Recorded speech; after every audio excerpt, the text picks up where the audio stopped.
Hello, and welcome to another enlightening episode of the USTM Podcast. This is your host, Kipangwalla Longchar, and today we're diving into a topic that affects millions of lives but often remains unnoticed. That is tuberculosis, also known as TB, the silent epidemic. TB is one of the most deadliest and infectious diseases in the world. Despite being curable, it still remains as a major global health challenge. What causes it? How to prevent it, and what are the health options available? To answer these critical questions, we have with us an esteemed expert, Dr. Javed, Assistant Professor from PA Sangma International Medical College and Hospital. He will help us understand TB from medical, social, and preventive perspective. Hello, sir. Welcome to the podcast. Thank you. And it's my privilege that I got this opportunity to join this podcast. Through this podcast, at least we can share some expert views with our audience so they can be benefited. We'll start with some quick questions. Can you tell us what exactly is tuberculosis and how does it spread? Okay. Actually, tuberculosis is a bacterial disease, and now it's a social disease also. Approx 25 to 30% of population is suffering from tuberculosis. And what happened?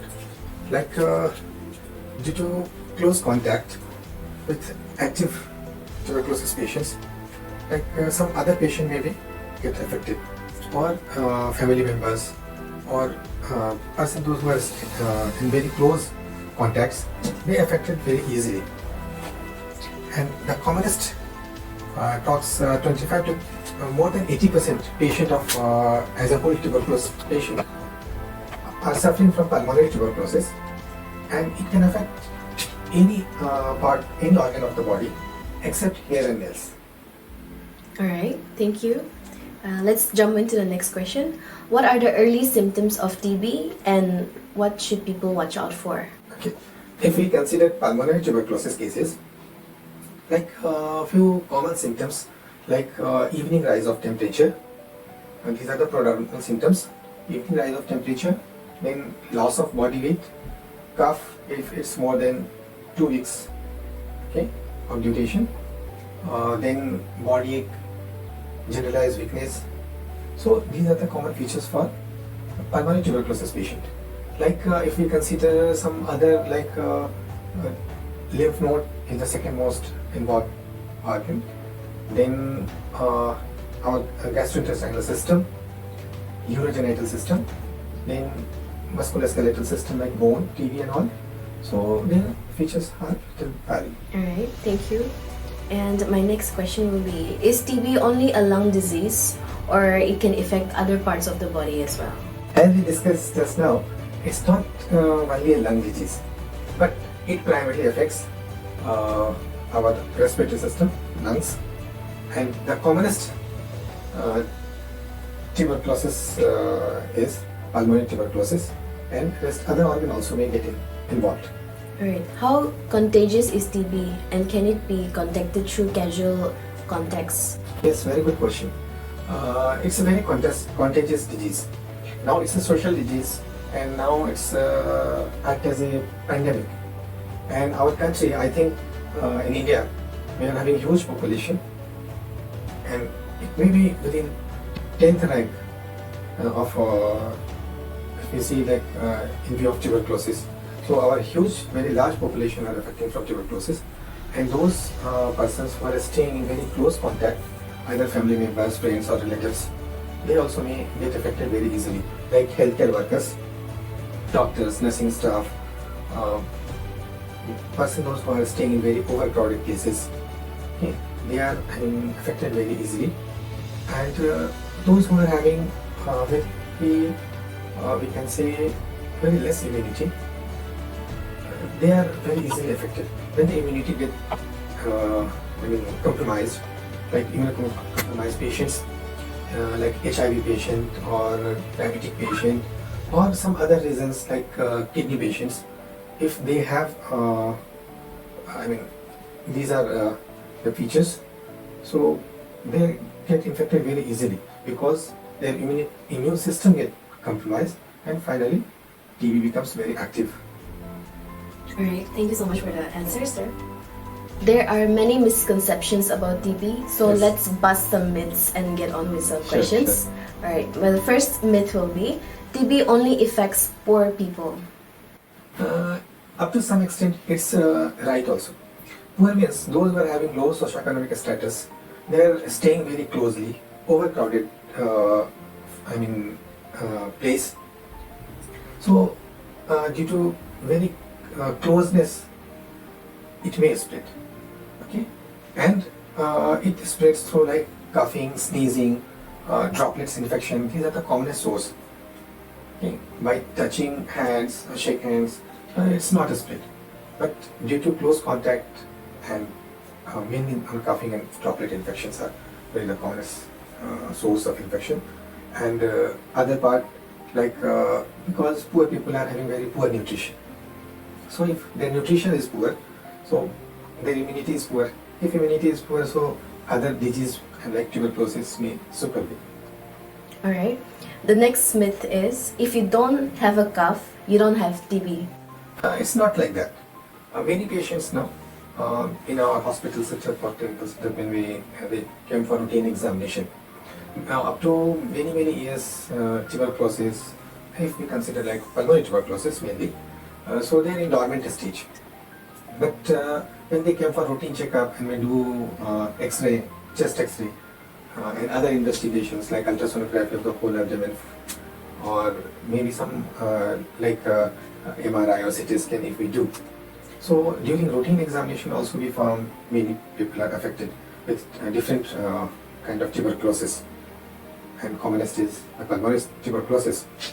So then we come to know, okay, he is suffering from tuberculosis, and we go for history and evaluation. So maybe his family members or their peer groups or friends, they might be in close contacts.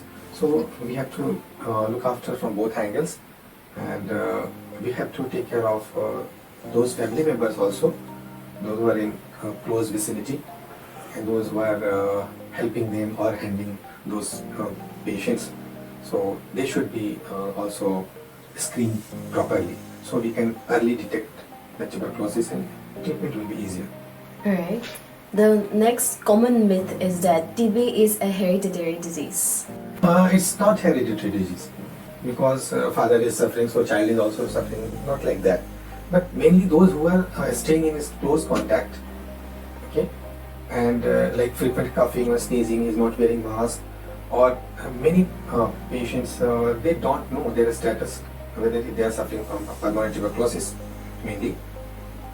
So they are in close contact, they are sharing their beds and all, staying together, playing together in the same roof.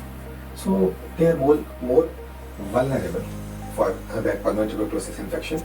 But other extra pulmonary tuberculosis like wound TB or like genitals tuberculosis or gastrointestinal involvement, so they are not exactly contagious in that way. Thank you, sir. The other myth is that TB treatment is very expensive and lengthy. Yes, it's expensive and lengthy, it's true. But nowadays, because they have to take so many pills, and minimum 4 pills they have to take for long duration. And in the meantime, patient get frustrated that I'm taking medicine for so long time, and if due to any reason there is a break in continuity of the treatment, okay, so or sometimes they feel after taking 1 month or 2 months treatment, they feel, I am feeling better, so they drop their treatment. So these are the reasons where they have to take medicine for very long duration, more than 6 months, 9 months, 12 months like that, and it may develop into multi-drug resistant tuberculosis. So these are the problems. But Government of India has launched many programs to remove tuberculosis, to eradicate tuberculosis, and all medicines are free of cost, available at all government centers. Even in many private clinics and hospitals, government has hired healthcare workers. So their team in different states, their team are working very actively, and they provide those medicines. Just we have to maintain the data, and we have to maintain the register of that patient, that how many patients from my clinic they are taking medicines, and regular their follow-up. For that, patient is also getting some incentive like 1,000 rupees per month for their maintenance and nutrition part.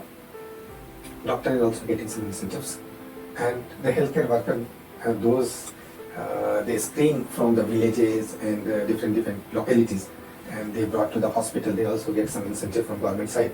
It's a very good initiative of Government of India, and we all have to help collectively so we can remove this social stigma that tuberculosis can be treated easily and it can be removed from the society easily. Right. Thank you so much, sir, for clearing the misconceptions. Thank you. Now, let's dive deeper into this topic. Sir, can you please let us know some challenges and solutions for TB? The first question will be, why is TB still a very major health issue despite the major advancements in medical? Actually, what happened? It's a social disease, and it's very contagious. And many people, we can say 20 to 30% of our population is suffering from tuberculosis. So those who are in very close vicinity, like family members, friends, or healthcare workers, or people those who are staying in very overcrowded places. So they are more vulnerable to get pulmonary tuberculosis.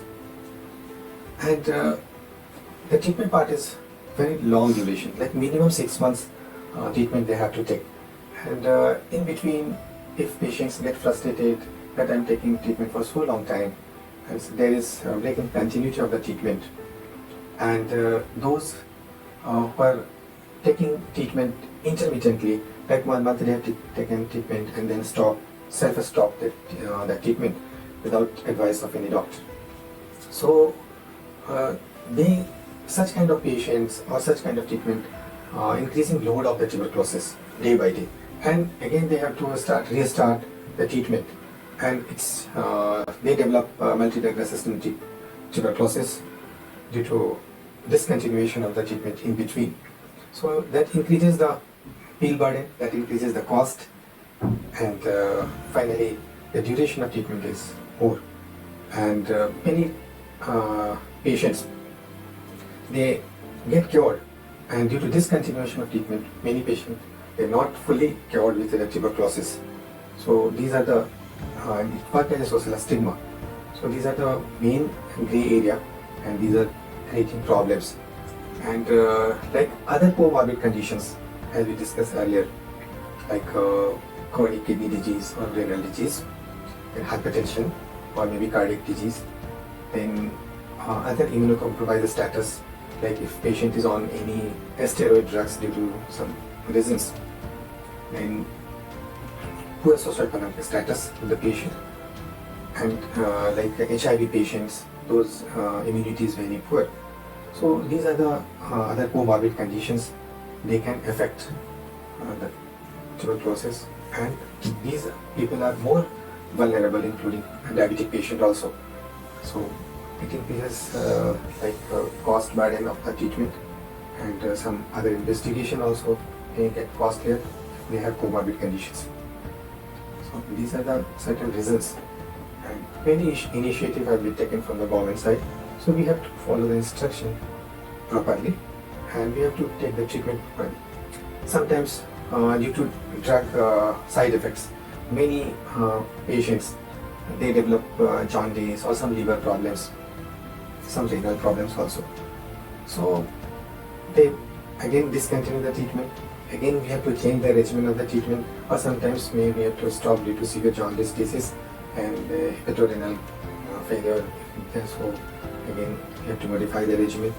These are the reasons which may cause the treatment to be very lengthier and costly. Alright, thank you, sir. The next question will be, drug-resistant TB is becoming very popular and it's becoming a very serious problem these days. Yes. So how can we tackle it, sir? Actually, just now what I have told you, okay, drug-resistant TB it's increasing day by day. In the same reasons, like due to discontinuation of the medicine, or whatever the reason for discontinuation, either they discontinue, or they think, okay, I am feeling better, so they stop the medicine in between, or they develop some side effects due to that, the treatment will be stopped for further, and we have to modify the regimen and all. So these things are to be taken care of, and patient and their healthcare providers and their family members also they have to take care of. So if they take care of it properly, they take the treatment on time, and if they not forget to take the pill, so it will be easier to treat tuberculosis in proper way. And the good thing is that it's a curable disease. It's a curable disease. Alright, sir. So, sir, the next question will be, Yes. many people, they stop taking TB medications once they feel better.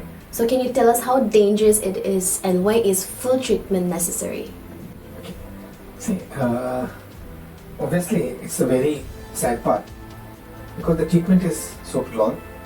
After taking few months of treatment, they think, I have already cured, because within 2 months of proper treatment, that symptoms getting subsided. But it's not cured, fully cured. For fully cured patient, that full regimen of for 6 months or 9 months regimen of the tuberculosis should be taken properly.